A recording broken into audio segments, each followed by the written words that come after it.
Nasrallah Malik साहब, आप ये बताएं, क्या आप ये समझते हैं कि ये जो मामलात हैं ये माजी में जो वज़राए आज़मों को सजाएं हुई हैं उससे मुख्तलिफ हैं, या आप भी समझते हैं कि ये वही दायरों का सफर है जो चल रहा है? शुक्रिया पारस। देखिए, पहली बात तो ये है कि दायरों का सफर है और ये सफर इसलिए चला है और चलता रहेगा कि ये सारे सियासतदान कंप्रोमाइज्ड हैं।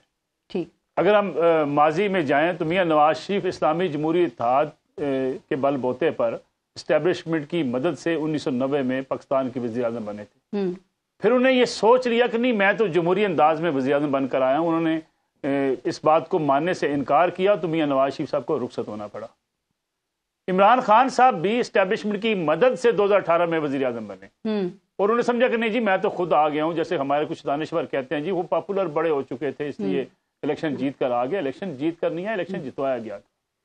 और ये इसीलिए कंप्रोमाइज सियासतदान फिर जब निकाले जाते हैं, जब मुकदमात बनते हैं, फिर ये जमहूरियत का राग अपना शुरू कर देते हैं। सर लेकिन ये तो बताइए ना कि वजारत उज़्मा में हमारे यहाँ क्या ऐसा लगा हुआ है कि हर एक का अंजाम जो है वो यही होता है। ये हमारी सियासत के लिए, ये पाकिस्तान के निज़ाम के लिए एक अच्छा शगुन है कि कोई भी वज़ीर आज़म जो है वो मुद्दत पूरी नहीं करता, वो अपनी इज्जत के साथ घर नहीं जाता, वो या तो नाअहल हो जाता है या सीधा जेल चला जाता है, और वजह सिर्फ ये कि कहा जाता है कि ताल्लुकात खराब हो गए थे। देखिए, उसकी बुनियादी वजह यह है कि जब आप किसी सहारे से हुकूमत में आते हैं तो फिर आप या गवर्नेंस बेहतर करके, आवाम की खिदमत करके, अपने आप को इन जो बाज़ ऐसी चीज़ें हैं उससे बचा के अगर आप आवाम की खिदमत में लगा लेंगे तो शायद फिर आप एक मजबूत सियासी जमात बना सकते हैं। जो मोहसन बेग साहब ने बात की ना, बड़ी बुनियादी बात है। इक़्तिदार मिल जाता है, पार्टी ख़त्म कर देते हैं। इक़्तिदार मिल जाता है, सारे अपने वो जो इर्द गिर्द के जो लोग होते हैं उनको ला के आप इक़्तिदार में बिठा देते हैं। ज़रा तसव्वुर कीजिए 2018 के बनने वाले वज़ीर आज़म इमरान खान साहब के मशीर कौन थे? नाम गिनवा लें आप।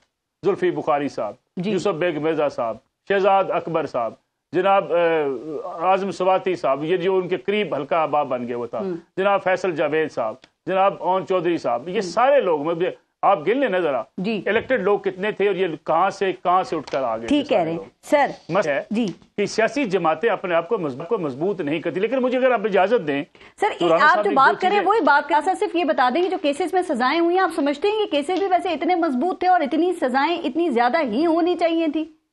देखिए, इमरान खान साहब ने जिस तरीके से रियासत को चैलेंज किया, रियासत से टकराने की कोशिश की और जिनकी गोद में बैठ के वो इक़्तिदार की मनाज़िल तय कर आए, उन्हीं के अगर पड़ जाएंगे तो आपको मसाइल फेस करने पड़ेंगे। और ये मसाइल जो आप फेस कर रहे हैं उनके अपने बनाए हुए हैं ना।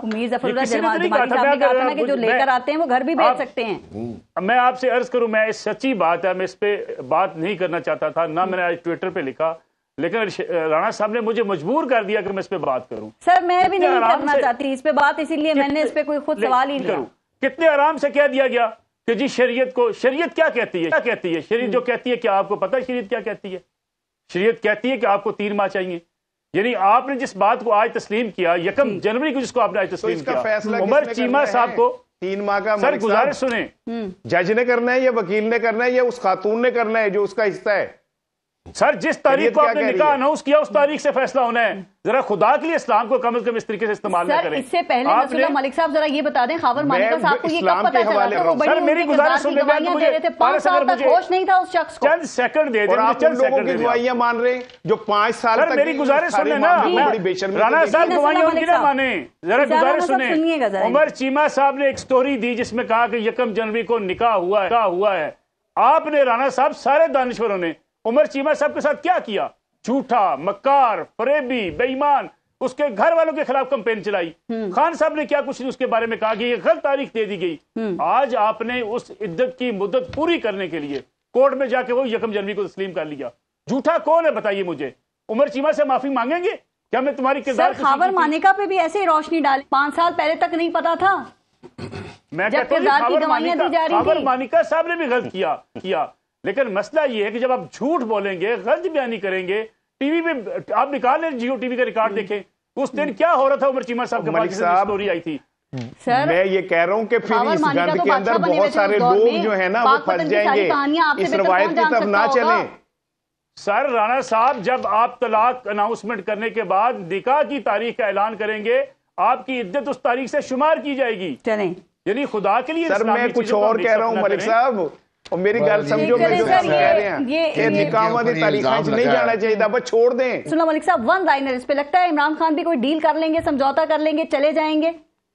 میں آپ کو اگر ایک جملہ عرض کر دوں آپ کی خدمت میں، جو امریکہ میں جو مظاہرہ طے کیا گیا تھا اس مظاہرے کو واپس کیوں لیا گیا تھا؟ یہ جس کا ذکر ابھی بیگ صاحب نے کیا ہے کہ وہ بنی گالا میں ٹھہریں گی، وہ کس لیے ٹھہریں گی؟ بات چیت کا عمل کب سے شروع ہوا ہے اور آج بھی جو بات چیت ہو رہی ہے وہ کس کے ساتھ ہو رہی ہے؟ سر وہ مظاہرہ وہ کس کے ریگارڈنگ، وہ جو آرمی چیف کے خلاف مظاہرے کی بات آپ کر رہے ہیں؟ جی، جس کے لیے $2.5 جو ہے وہ ٹرانسپورٹ کے پے کر دیے گئے تھے کہ ہم مظاہرہ کریں گے، لیکن کس سے ملاقات کے بعد وہ مظاہرہ پوسٹ پون کر دیا گیا اور صرف یہ وہ واپس لے لیا گیا۔ نصر اللہ ملک صاحب آپ کہہ رہے ہیں اس کے پیچھے بھی کوئی ڈیل تو کر یہی ڈیل تھی کہ ہمیں ملاقات کا ٹائم دیں، ہمیں موقع دیں۔ خان صاحب کا پیغام ہے میں بات چیت کرنا چاہتا ہوں، مجھے خدا کے لیے ملاقات کا ٹائم دیں۔